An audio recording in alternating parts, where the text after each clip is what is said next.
Okay, welcome to my first talk ever.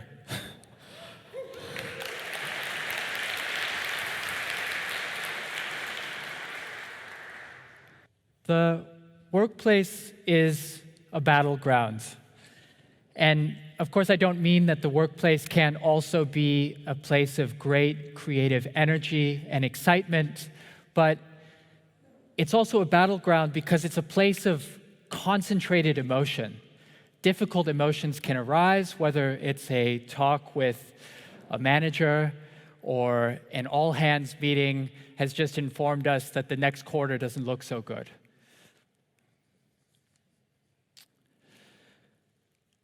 I want to tell you a little story of a time when I was a young, eager DevOps engineer. I know that term isn't so in vogue anymore, but there it is.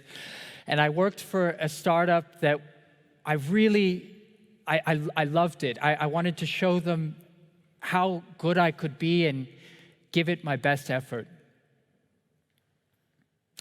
Then I crashed production. And our startup was making an app for childcare facilities around the world that parents depended on, childcare specialists depended on. So not only did I crash production,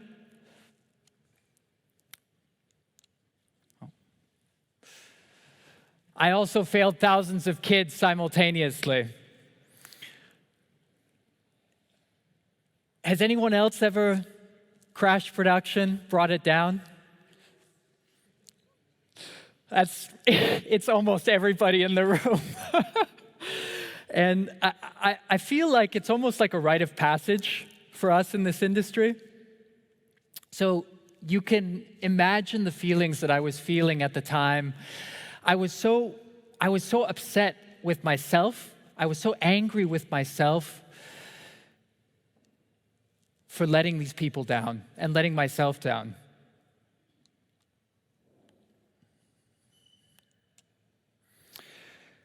Our workplace is also our livelihood. It's how we support the people who we love. It's how we support ourselves. It's where we make a career of our ambitions. We may have dependents like grandparents or children, or you may have a family that's single income like my family. So not only is our workplace our livelihood, but our performance is measured, and it just adds into this big ball of stressors. And the kicker on top of all of this, hell is other people. Now, Sartre, I want to be clear that Sartre didn't mean that hell, other people are terrible people and it's awful to be around them. That's not what he meant. He meant that it's the feeling of being pinned down by their gaze, being evaluated by our coworkers, by the people who we're working with all the time. This is our own personal hell that we're creating inside ourselves. And at a company, it's a lot of others. So much of this battleground, so much of this hell is self-created. It exists internally, generating all the time with our own inputs, our own anxieties. Now, parents couldn't use this app, and the childcare specialists couldn't use this app just for a few minutes on the outside. So the actual crisis was really about a level 1. But internally, I was burning.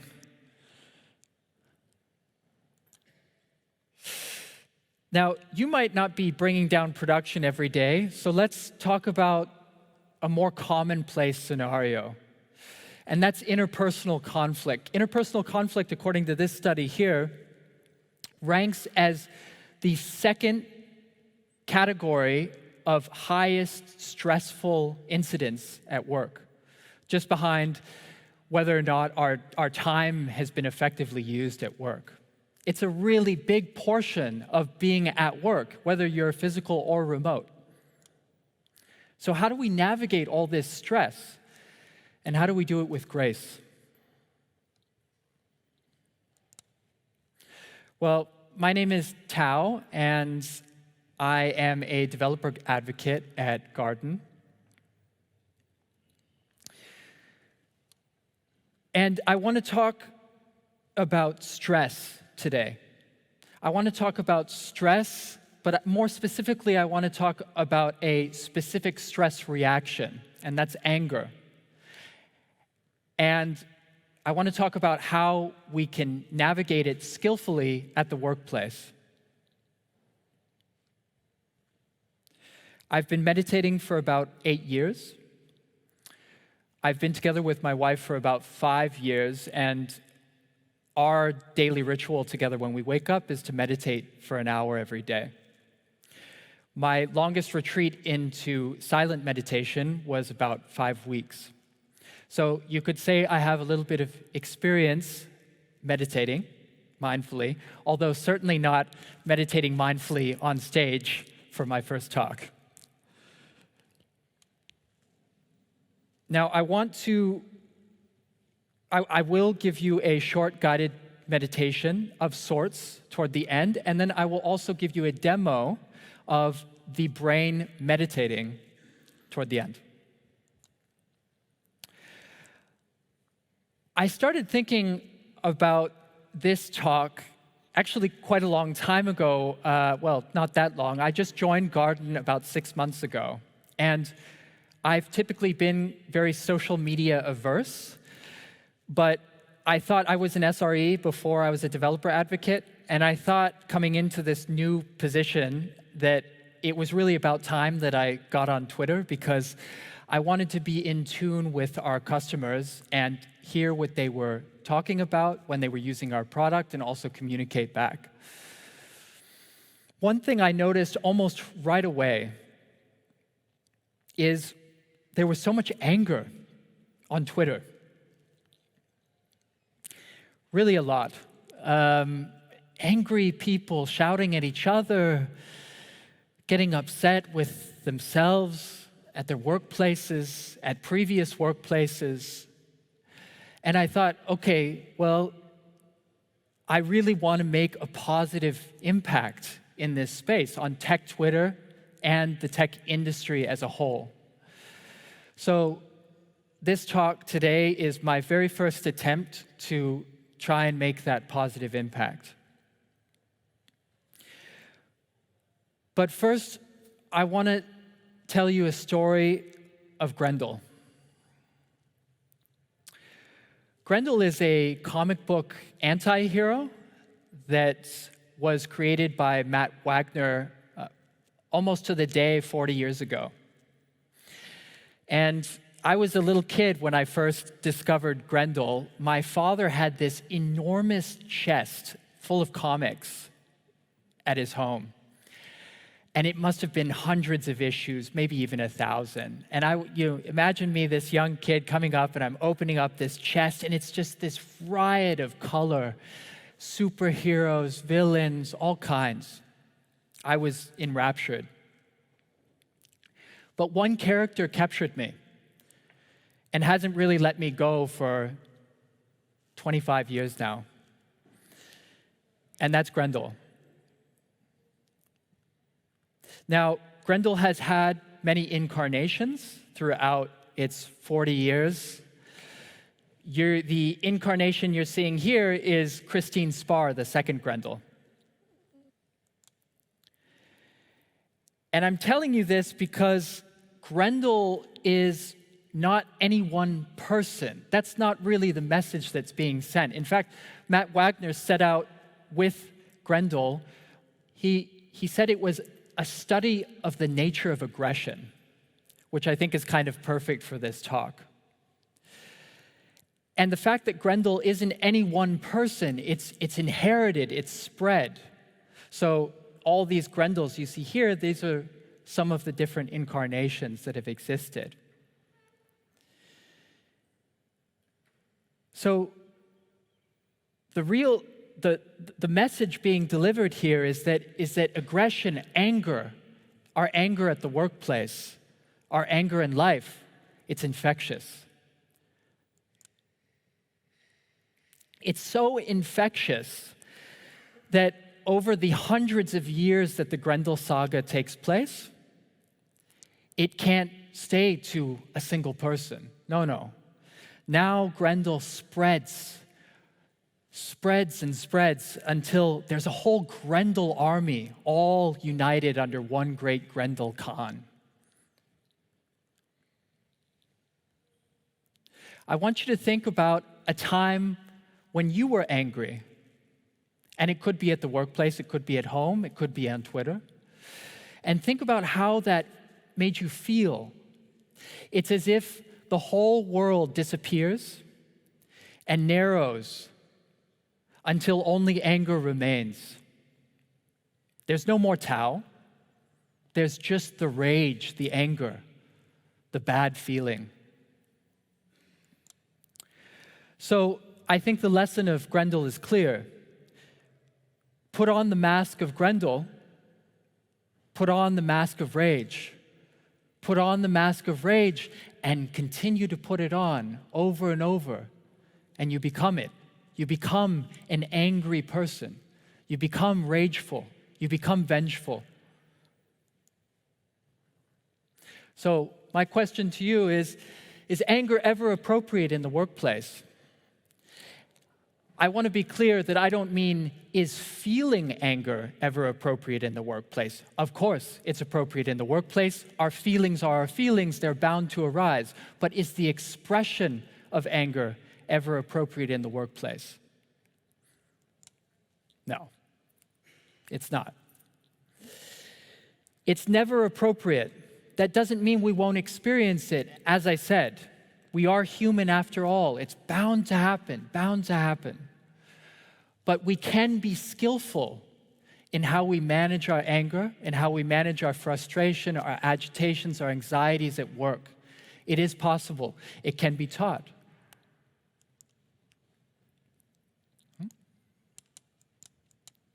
Oh, I think I've moved my slides around. Let me talk about Sigmund Freud. Sigmund Freud and his mentor Joseph Breuer, they invented what's called catharsis theory. This is also known as the hydraulic model of anger.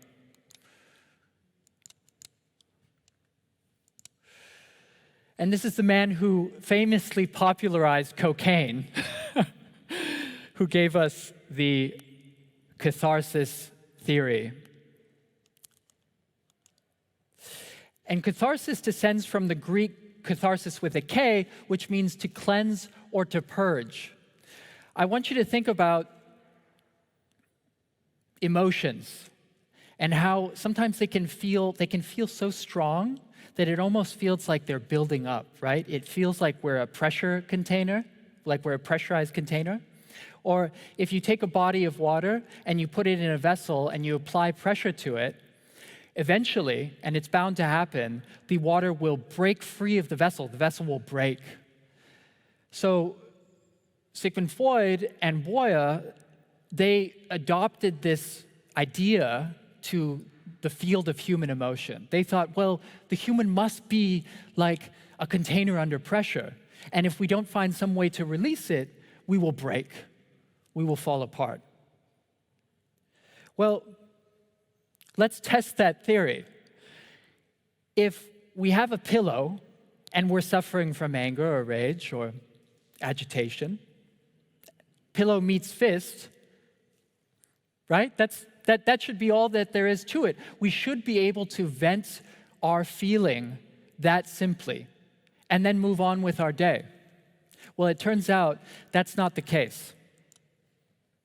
Let me introduce you to Professor Brad Bushman, who spent his career disproving the theory of catharsis or the hydraulic model of emotion. Professor Brad Bushman is most famous for a study. He studied aggression and anger throughout his career, but he's most famous for a study of 600 college students that were broken into 3 groups. And the group which was feeling angry and discharged their anger by punching a bag, they're the ones who stayed angriest longest compared to the control groups.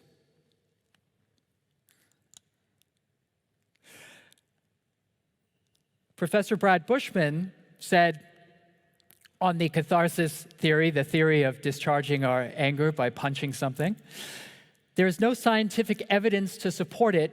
Venting anger is like using gasoline to put out a fire.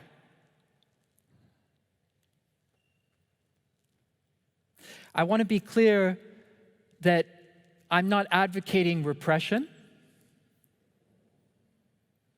and neither am I advocating guilt when we inevitably succumb to anger. Both feelings are getting us agitated. They're making us suffer, right? Now, with that in mind, let's talk real strategies. Let's talk skillful strategies. Luckily, we are not possessed by the spirit of Grendel. We have the faculties and capabilities to practice real techniques that have supporting scientific evidence. These techniques all fall under the umbrella of what's called mindfulness.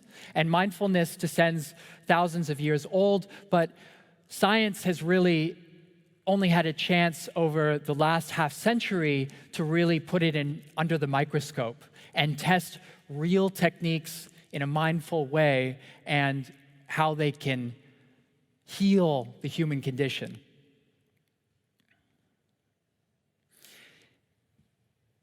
To those of you who don't know what mindfulness is just the bare attending moment to moment of whatever we're experiencing in our field of experience. So it could be how our body feels now. It could be how my heart is racing in my chest right now. Or any feeling, anything that is occurring in our current moment experience. That can include sight and sound and smells. I want to introduce you to 2 programs of mindfulness that have the most scientific evidence to support them. The first is mindfulness-based stress reduction, MBSR, which was developed by Dr. John Kabat-Zinn in 1979. It has as its emphasis waking up to the present moment of experience, the present experience, and it examines effects of chronic stress throughout our lives, workplace, with our partners, wherever. Out of MBSR comes mindfulness-based cognitive therapy, or MBCT, with a manual published in 2002 by 3 practicing clinicians. MBCT is acute problem-focused. There's a focus on low mood and emotional negative thought patterns early on in the program. They're both 8-week programs, but MBCT front-loads that focus much earlier in the program. We're going to be focusing on MBCT for the next couple slides. One study where they put MBCT practices, where they studied MBCT practices in a clinical setting. Participants were rated across 10 different scales of well-being.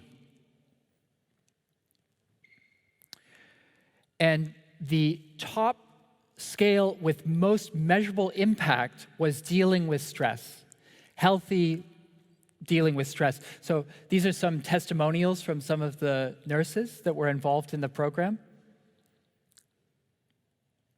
And just after that was general well-being and happiness.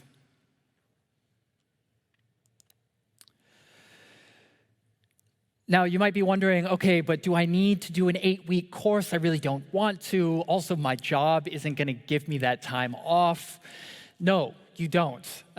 Because according to a meta-analysis done, mindfulness-based interventions or techniques, so MBIs, as short as a single session of 5 minutes can be effective. Just one session of 5 minutes can be effective.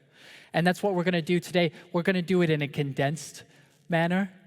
But you'll be able to practice at home or in the workplace the next time you're feeling agitated. Let's talk technique. If there's one acronym I want you to take away from this talk today, it's STOP. And I want to invite now all of you, whether you're standing or sitting, you don't have to do anything, actually. You don't have to change anything about what you're doing right now. I only want to invite you to practice along as we practice. The first is S, for stop and take stock. This is to stop reacting and to just feel whatever we're feeling. Now, I know it's close to lunch, so you might be a little hungry. If you're feeling hungry, you're feeling hungry. If you're feeling tired, you're feeling tired. Or irritated, you're irritated. Or excited, you're excited. Perhaps you feel an itch, you feel an itch. That's it. T is for take a breath. Now, you don't need to take a purposeful breath or an intentional breath. Just keep breathing as you usually breathe. But what we're trying to do is just expand our awareness from whatever you were feeling at S to also include our breath. We're breathing. I'm breathing. That's it. O is for open and observe. We want to continue to expand our awareness, now to include sights and sounds, the space around your body, the space in this big hall, and also your emotions. And P is for proceed. Proceed with curiosity. Proceed with relaxed attention. You've already stopped reacting with S. Now you're ready to move on with your life, whether you're in a difficult situation or not. So let's take, for example, a workplace conflict that might arise. Now you're ready to continue to communicate with the person who you're in conflict with kindness. And you can even vocalize it. If you're in an interpersonal conflict, you can say, I am feeling this way. I am feeling upset. I am feeling irritated. But do not become it. This is the trick, right? Grendel becomes Grendel when Grendel puts on the mask over and over. If we know that it's happening, if we're observing it, we aren't it. We aren't becoming it. We're feeling it, but we are not becoming it. Great. You just did your first mindfulness-based intervention. And next time, you'll be ready to protect both yourself and others. On Twitter, in the workplace, wherever you find yourself.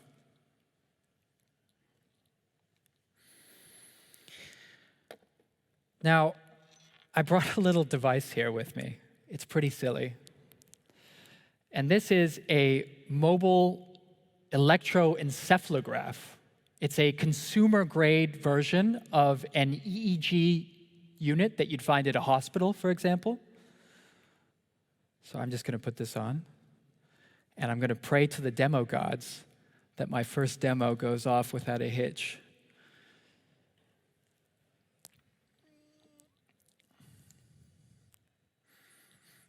You're probably thinking one of these two things, perhaps both of these things. Tao, you look ridiculous. Tao, you promised me real science, real scientific validation. Well, I assure you, this has science behind it. Let's start with brainwaves and what they are. I want to concentrate just on two brainwaves. We have more than these two, alpha, beta, theta. But alpha and theta are the ones which we have the most scientific evidence showing a link between mindfulness practice and the elevation of these two brainwaves in our brain. Now, inside the brain is composed of billions of neurons. And the way that they communicate is with electrical discharge fired through space. And these electrical discharges are happening all the time in great abundance.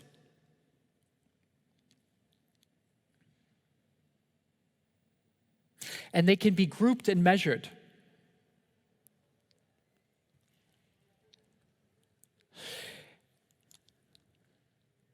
So here are your brainwaves visualized.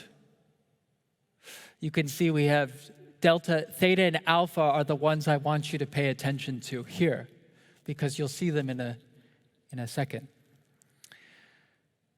You can see that theta is a little bit slower, as in the frequency of the waves passing any given frame is going to be slower than alpha, more wave crests passing any given frame. Alpha is associated with feelings of relaxed alertness. And that's the one I want you to pay attention to the most. Because theta is really we only see elevations of theta in really experienced meditators. We're talking like Tibetan monks up at the base of Everest, right? And I can assure you that's not me right now, because I'm a little bit nervous. Now, let me do a little bit of a demo here. Oh, it looks like it's coming through.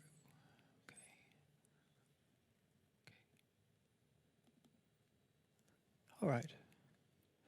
So here you can see my brainwaves visualized. And this is not as accurate as a real commercial EEG machine, but yes, it is accurate. We have scientific studies that have actually used this consumer-grade device on my head in order to infer associations. Oh no, I've just redlined.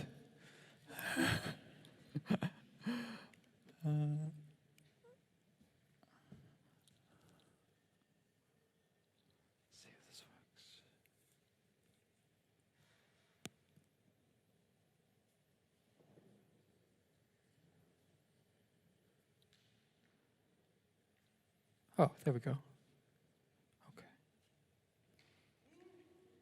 Okay. Saved by the demo gods.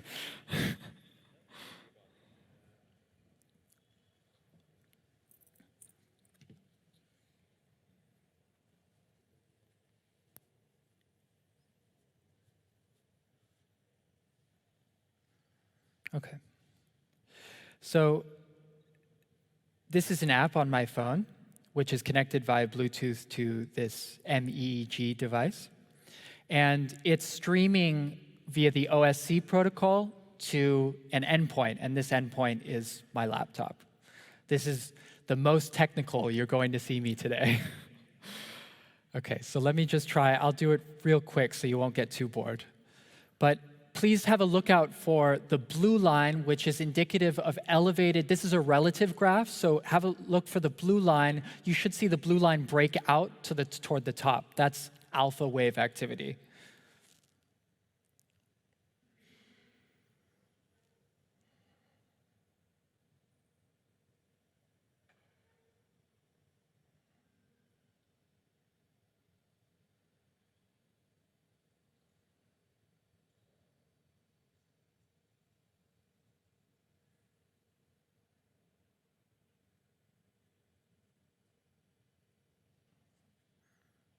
Okay, Hopefully you saw it. Yeah, it looks like it broke out there. Yeah, good. Okay. So,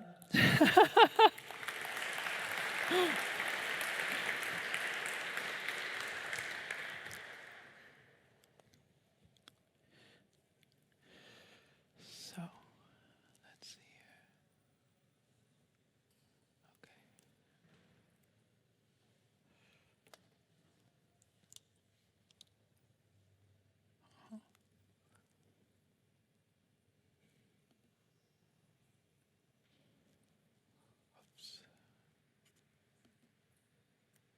Okay.